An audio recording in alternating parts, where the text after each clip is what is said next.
मंचासीन सन्यासी भाईगण, अन्यान्य स्वामी जी और ईश्वर के संतानों, तीन पूर्ववर्ती वक्ता हमें विज्ञान और धर्म के बारे में बहुत सारे ज्ञान दिए हैं विभिन्न दृष्टिकोण से। इससे यही पता चलता है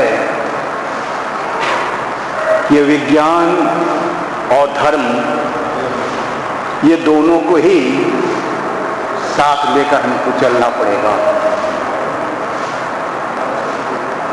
ये जीवन की स्थिति जो है एक बाईरेल की तरह है, मोनोरेल नहीं है, जिसमें दो पटरी है और उस दो पटरी में एक होना चाहिए विज्ञान यानी जागतिक साइंस। जब हम विज्ञान कहते हैं तो it's actually physical science which you talking about, और एक धर्म यानी जिसको हम स्पिरिचुअलिटी बोलते हैं। इस हिसाब से अगर देखा जाए तो हम देखेंगे कि ये दोनों एक दूसरे के प्रतिद्वंदी नहीं है, they not arch rivals, but what they are handmade to each other. ये एक दूसरे के परिपूरक है। कुछ विज्ञान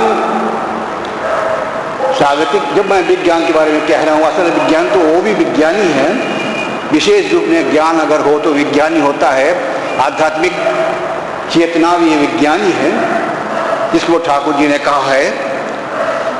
और इसके उदाहरण के हिसाब से उन्होंने दूध के बारे में कहा है कि किसी को दूध के बारे में पता नहीं है वो अज्ञानी है, जिसने दूध के बारे में सुना है, उसके गुण के बारे में सुना है, वो ज्ञानी है, और जिसने इस दूध को पीकर अपने को सारे शरीर को हृष्ट पुष्ट बनाया है, उसके लाभवान हुए हैं, वो विज्ञानी है। यदि इस हिसाब से देखा जाए तो ये विज्ञान जो है वो आध्यात्मिकता ही है।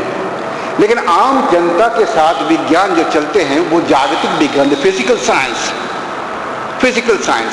खैर फिजिकल साइंस की भी जरूरत है, they not earth rival, they are all handmade teach other, परिपूर्ण कॉम्प्लीमेंट्री।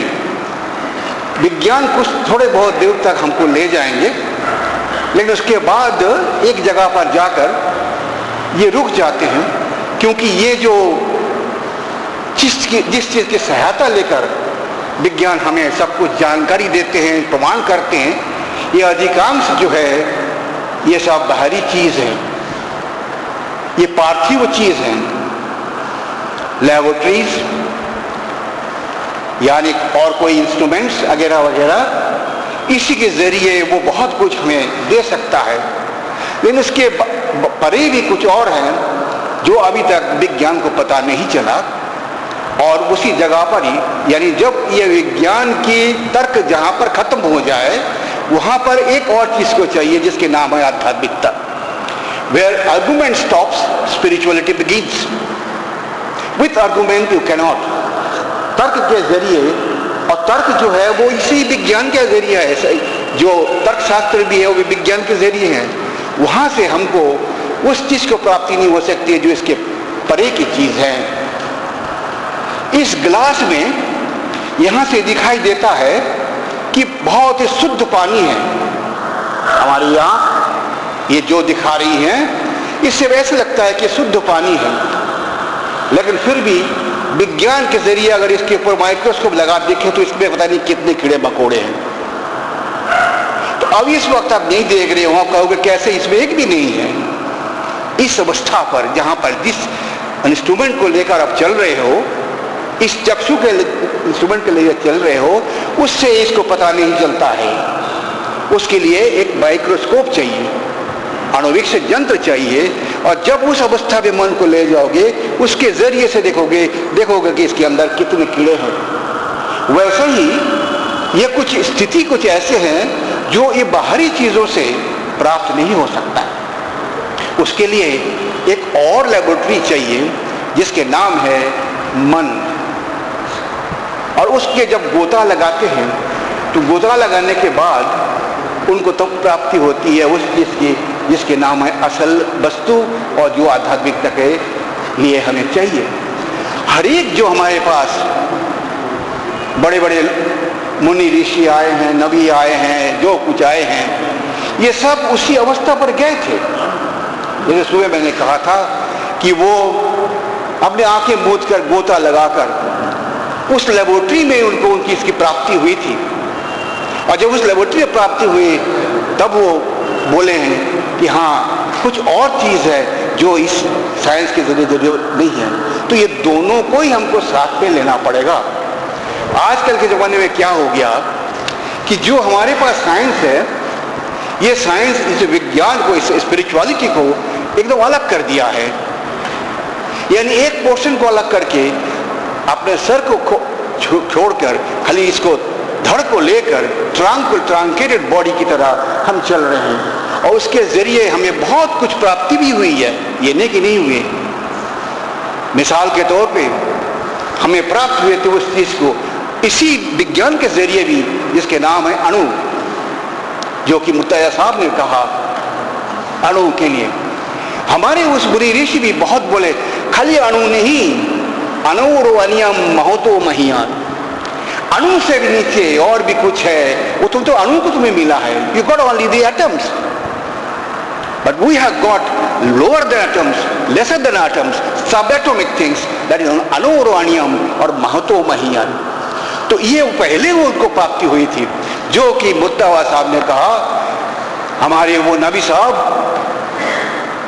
रसूलुल्लाह अल्लाह वसलाम, उन्होंने अपने कुरान में हमें कुरान सूरत में भी यही कहा कि वो चीज है जो अणु से भी बनू है, लेकिन वो तुमको पता करने के लिए तुम्हें उसके लिए तैयार होना पड़ेगा। जो कि हमारे एक स्वामी जी अभी कह के गए हैं कि जब तक न कि तुम अपने को उसके लिए तैयार करते हो बैकग्राउंड, तब तक आपको नहीं मिलेंगे। तो उस अवस्था पे जाओ तो आपको ये चीज मिलेंगे। आप लोगों की जानकारी के लिए मैं कहता हूं कि मैं रोज कुरान शरीफ पढ़ता हूं, मैं रोज बाइबल पढ़ता हूं, मैं रोज गीता पढ़ता हूं, रोज मैं ग्रंथ साहब पढ़ता हूं, और इस सब पढ़ने के बाद मुझे यही पता चला कि ऊपर जब जाओ तो एक है, नीचे आओ तो बहुत है। इस बहुत की वजह से ही हम आज जो है एक दूसरे से इतने बिखर गए हैं। ठाकुर जी ने तब के ऊपर इसकी अच्छी तरह बोले थे, कलकत्ता में एक अक्टोनली मोन्यूमेंट है, जैसे दिल्ली में कुतुब मीनार है ना, वैसे अक्टोनली मोन्यूमेंट वो नहीं उन्होंने देखा था, उसके ऊपर ही बोले थे जब नीचे देखते हो तो कितने कोई अलग अलग आदमी और बहुत सारे पशु पक्षी पशु वगैरह देखते हो, जितने तुम ऊपर चले जाओगे सब बराबर दिखता है। तो आजकल तो एयरक्राफ्ट में चले जाओ तो सारा ये जो है एक फ्लैट जमीन जैसा लगता है, दिखता है। तो ये सब नबी, ये गॉड मैन, ये मुनि ऋषि वहां पर पहुंच गए थे, उनको भी इस चीज की प्राप्ति हुई थी। वहां दो नहीं है, वह एक है। जो ही अल्लाह है सो ही गॉड है, सो ही ईश्वर है, सो ही परमेश्वर परमात्मा है। लेकिन जब ये कोई कहता है कि मेरे अल्लाह को जब तक नहीं लोगे तो वहां नहीं पहुंचोगे, मेरे गॉड को जब तक तुम नहीं लोगे तो वहां नहीं पहुंचोगे, या मेरी ईश्वर को या राम को तुम नहीं लोगे तो वहां नहीं पहुंचोगे, उस तरह अगर कोई कहे तो समझो वो भी उसको कभी अल्लाह नहीं मिलेंगे, ना ही इसको राम को मिलेंगे, ना उस गॉड को मिलेंगे। ठाकुर जी ने इसके ऊपर बहुत अच्छी तरह कहा। सब कहते हैं कि मेरी घड़ी ठीक चल रही है, लेकिन किसी घड़ी ठीक नहीं चल रही जब तक न कि असल जो सूर्य है उससे मिला लो। वो सूर्य जो है वो एक ही है, उसके ऊपर जब जाओगे तो ये जितने फर्क हैं ये सब फर्क चला जाता है। मुर्तजा साहब ने इसके ऊपर बहुत अच्छी तरह उन्होंने कहा। उन्होंने और भी कहा इसके लिए एक चीज की जरूरत है। वो चीज क्या है? वो चीज है विश्वास, जो हमारे धर्म ग्रंथ में कहा जाता है पहले विश्वास तो करो। फर्स्ट स्टार्ट इवन साइंस, ये जो हमारे प्रैक्टिकल साइंस है ये भी अपने जो कुछ डिरेक्शन करते करते जब ऊपर तक चले जाते हैं, एक जगह पर जब ऊपर पहुंच जाते हैं तब वहां पर उनको हाइपोथेसिस के ऊपर विश्वास करना पड़ता है। इट वॉज एग्जिस्टिंग, इसके आगे कुछ नहीं है। नीचे कर सकते हो, इससे ये होता है, इससे ये होता है, इससे होता है, इससे होता है, आगे चलते जाओ तो then you will have to go to that stage, source पे जाके वहां पर कहोगे it was just existing. Sun तक चले जाओ, सन के बाद चले जाओ तो कुछ केमिकल्स हैं, केमिकल्स चले जाओ तो केमिकल्स कहाँ से आया, इट वाज जस्ट एग्जिस्टिंग। ये जो एग्जिस्टिंग यानी वहां पर है, ये विश्वास है, ये विश्वास हमें चाहिए। तभी हमारे नबी साहब ने कहा था कि कुफर, जो कुफर है वो पुराने जो अरबिक में कुफर के मतलब अविश्वास होता है, और जिसके पास ये कुफर है वो काफिर है यानी अविश्वासी है। ऐसे हमें भी कहा जाता है कि तुम अगर उस परमेश्वर परमात्मा पर विश्वास नहीं करोगे तो तुम्हें कुफर है और तुम काफिर है। और उन्हें काफिर को यानी कुफर को उन्होंने कत्ल करने को बोला है, जो आज की चलते चलते चलते चलते कहां पहुंच गए आगे कहने की जरूरत नहीं है। यही हो गया बात इसलिए हो गई है कि असल चीज में हम नहीं गए। ये धर्म हमको रोजमर्रा कामों के लिए बहुत जरूरी है। आज मैं बात कर रहा हूं आपसे ये माइक्रोफोन के जरिए, ये पंखा चल रहे हैं, सब कुछ चल रहे हैं, ये सब विज्ञान के दान है, इसको हम नकार नहीं सकते, इस चीज को लेना पड़ेगा। लेकिन इसके बाद भी धीरे धीरे और आगे जाकर अगर हम जाएं तो पहुंचेंगे उसी जगह पर जहां पर ना दो खाली एक कहना भी मुश्किल है। जैसे सुबह मैं कह रहा था कि अगर आप एक कहोगे तो दो की बात आ जाती है, वो क्या है कहना मुश्किल है।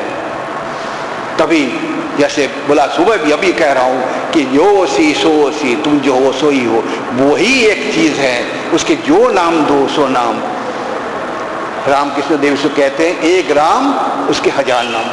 तो विज्ञान और ये धर्म, ये दोनों को हटाना नहीं, ये दो रेल है, ये दो पटरी है, इस दो पटरी को लेकर हमको आगे बढ़ना है, तभी का हम आगे बढ़ सकते हैं। और जब ये नहीं होता तो क्या होता है, परिणाम क्या है? परिणाम हमें प्राप्त हुए थे कहाँ? 1945 में। 1945 में हम अपने इस चीज में जो है खाली विज्ञान के जरिए हम उस अणु तक पहुंच गए, और पहुंच गए वहां तक जहां हम जानते हैं कि हम एटॉम बम बना सकते हैं, हम एटॉम बम बना सकते हैं। हमें पता चल गया है कि इस एटॉम बम से सैकड़ों आदमी के जान ले सकते हैं। लेकिन उस वक्त हमने इस चीज को परे हटा दिया था, स्पिरिचुअलिटी को परे हटा दिया था, आध्यात्मिकता को परे हटा दिया था। और फलस्वरूप क्या हुआ, हम उस बम को ले गए, लेकर हिरोशिमा नागासाकी में डाली 5 अगस्त में, 6 अगस्त में, और इतने आदमी की जान ले लिए।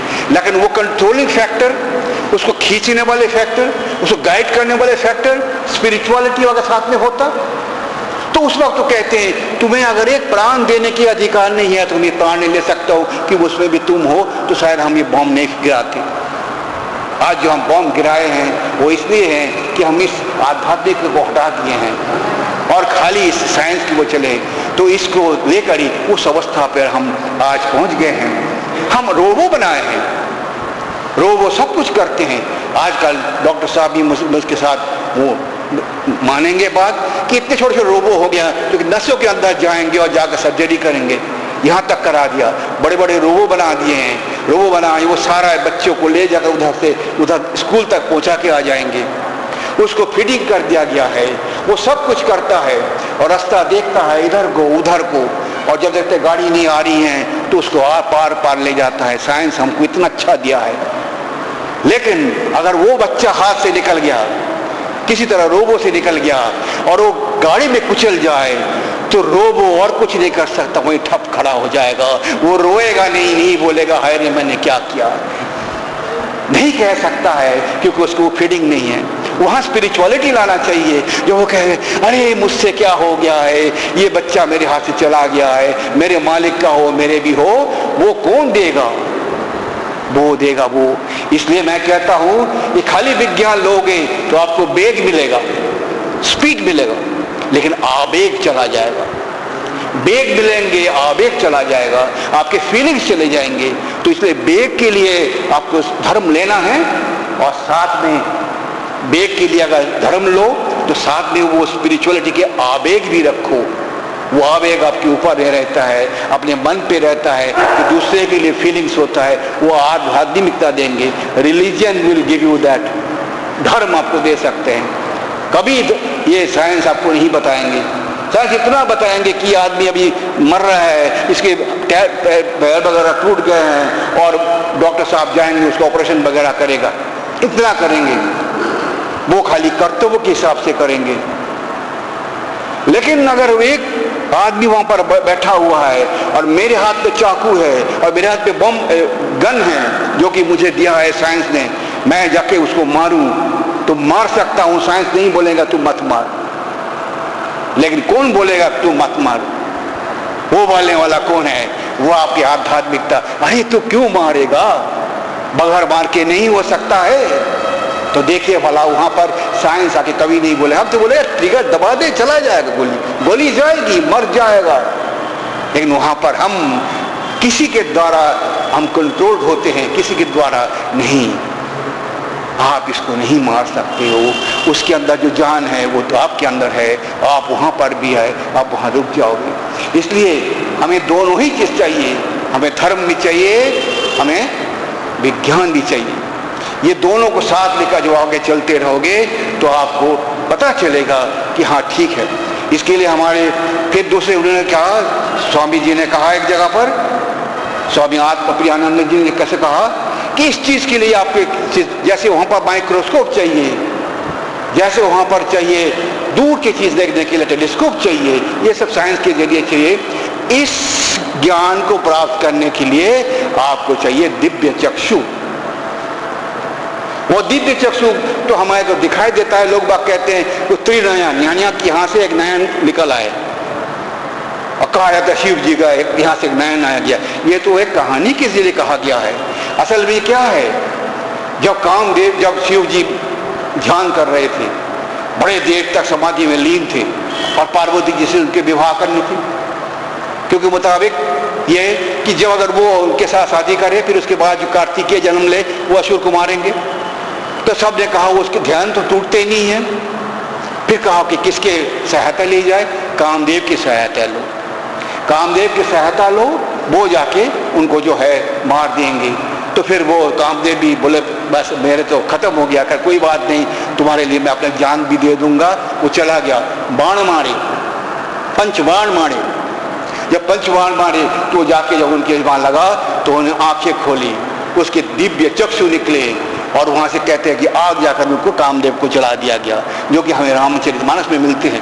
अब क्या सचमुच वहां उनका आंख खुल गए थे? क्या सचमुच वहां से वो चले गए थे? नहीं, उनके वो दिव्य चक्षु खुल गए और जिस मुझे कल के बोला कि मैं एक काम जयी पुरुष हूं, मेरे में काम नहीं हो सकता है, मैं इस काम को जय करूंगा, इसको खत्म कर दूंगा, जिसका ही नाटकीय रूप है कि चला गया हमारा।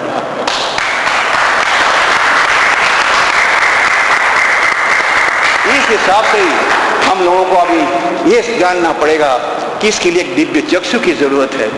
और जब तक ये दिव्य चक्षु आ जाए और जब उसको पता चल जाए, लेकिन उसके लिए क्या करना पड़ेगा?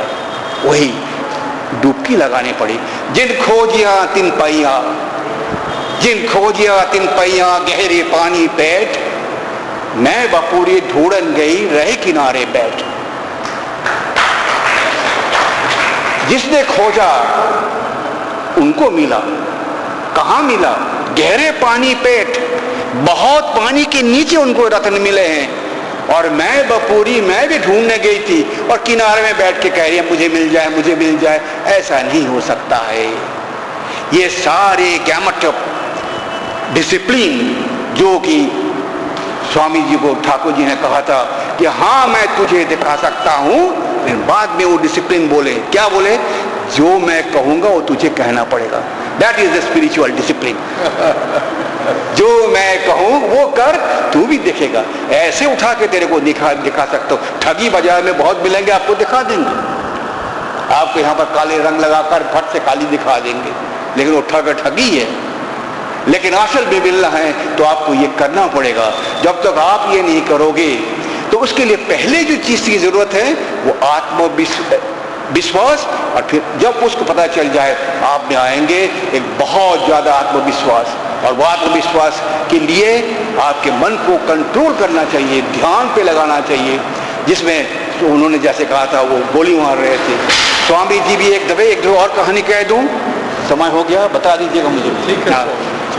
क्योंकि हमारी गाड़ी की, मैं चला सकता हूँ गाड़ी, घर में ब्रेक नहीं है, कोई ब्रेक मारे तब रुकती है, तो इसलिए आप ब्रेक पीछे से मार दीजिएगा। हाँ, तो ये है, स्वामी जी ऐसे जगह जा रहे थे तो क्या देखा, एक नदी है और नदी के ऊपर एक पुल है, वहाँ पर कुछ लड़के जो है वो बंदूक लेके गोली चला रहे थे, तो उसमें पानी में वो अंडे रखे थे और उसमें वो बार बार फायर कर रहे थे ताकि वो अंडा को मारे, लेकिन एक भी नहीं कर सकता था। स्वामी जी ने बोला तुम लोग क्या करते हो? कहते हम इस अंडे को मार रहे हो पानी में, लेकिन हमसे नहीं होता ऐसा, इधर चुक जाते हैं। तो बोला मुझे थोड़ा दिखा दो, मैं भी करूँ। तो उसने दिखाया, बंदूक दिया, तो उसने बोला क्या करना है? बोला ऐसे ऐसे करो, ऐसे ऐसे करो, सांस रुको, सांस रुक के पीछे वाला बैक साइड और फोर्थ साइड को देखो, देखकर उसमें मन को केंद्रित करो और फिर वहाँ पर मार दो, मर जाएगा, मतलब वो फट जाएगा, अंडे जो है फूट जाएंगे। स्वामी जी वैसा ही क्या, खड़े हो गए, यहाँ पर बंदूक को रखा, फोर्थ बैक साइड से और फोर्थ साइड से उसको देखा, सांस को रोका और सीधा देख के मारा, फट गया। जो फाटा तो उन्होंने कहा अरे मिस्टर तुम तो झूठ बोलते हो, तुम तो अच्छे बंदूक चलाने वाले हो। कहता मैं जिंदगी में पहली बार बंदूक में हाथ लगाया, मुझे पता नहीं था। तो कैसे तुमने किया? तुमने कहा ना कि किसी तरह करके मन को केंद्रित करो वहां पर, मैंने मन को केंद्रित किया और मुझे प्राप्ति हो गई। ये बड़ी बात है, मन को पहले कंट्रोल करो समाधि के द्वारा, ध्यान के द्वारा, तो सब कुछ आपको मिल जाएंगे। वो स्वामी जी जो कभी बंदूक में हाथ नहीं लगाए थे, एक एक अंडे को फोड़ा, 12 अंडा फोड़े थे। तभी उन्होंने कहा कि आप कैसे बोले कि आप नहीं जानते हो? कि नहीं, संभव है, लेकिन ये है कि उसके लिए जो डिसिप्लिन है, उसके लिए जो कर्तव्य है वो करना है। 5th स्टैंडर्ड में पढ़ रहा हूँ और कहूँ मैं मुझे डॉक्टरेट मिले, तो कभी नहीं मिल सकता है, कोई भी नहीं देगा मुझे। अरे तू अभी 5th स्टैंडर्ड पे है, करते रहा, लड़ते रहा, आगे बढ़ते रहा, ये सारा स्टेज को चलते रहा, फिर जाके तुझे कहीं वो डॉक्टरेट मिल जाएंगे। तो इस हिसाब से वो डॉक्टरेट मिलना, वो आध्यात्मिकता की उस अवस्था में पहुंचना, ज्ञान के लिए सबसे बड़ी जरूरत है मन को केंद्रित करना, एकीकृत करके, और पहले उसके ऊपर विश्वास करना कि हाँ कुछ है। जैसे भी हिपोथेसिस के हिसाब से वो कहते कुछ था, जिसमें से डिड्यूस करते करते आज इतने कुछ हमको मिला है, वैसे ही आपको सब कुछ मिलेगा, आपकी जीवन धन्य हो जाएंगे। और इसमें आप जानो कि कोई किसी का प्रतिद्वंदी नहीं है। आध्यात्मिकता और विज्ञान एक दूसरे के परिपूरक है। विज्ञान जैसे कहा, एक के लिए दूसरा लंगड़ा है, दूसरा अंधा है, वो लंगड़ा और अंधा दोनों मिल जाए तो आगे पथ चल सकेंगे। इसी को लेकर आप सबको धन्यवाद देके मैं अपना यहाँ विराम देता हूँ। जय ठाकुर, जय माँ।